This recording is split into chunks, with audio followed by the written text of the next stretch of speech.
Sa mga oras na ito, mga 11:45 ng gabi, ay pumunta nga ako dito sa may Tagaytay upang tumambay. Pumunta nga ako dito sa isa sa mga tambayan. Ito nga ay yung nasa harapan ng Sky Ranch. Sa mga oras na ito, mga pinuno, ay talagang damandam ko ang lamig at simoy ng malakas na hangin. At dito ko na nga rin ginawa ang pagpupud trip at bumili na rin ako ng kape na aking pampainit. At kahit mag-isa lang ako sa mga ganitong trip, mga pinuno, ay wala namang problema kasi nasanay naman tayo na mag-isa.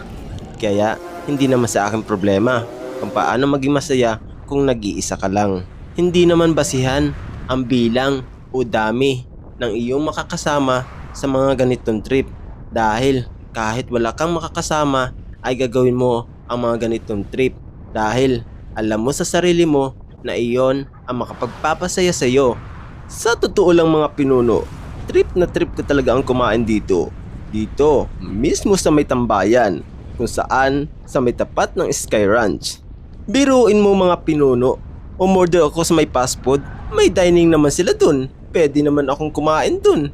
Pero, mas pinili ko ang kumain dito sa may tambayan. Dahil dito ko mas nararamdaman na mas masarap kumain. O diba? Ang sarap ng kain ko, mga pinuno. Ganito ang trip ko, mga pinuno, sa mga ganitong tambayan. Kahit nag-iisa lang akong kumakain, wala namang problema. Basta, ini-enjoy ko lang. Take note, hindi ako nagkakalat sa mga ganitong tambayan ha.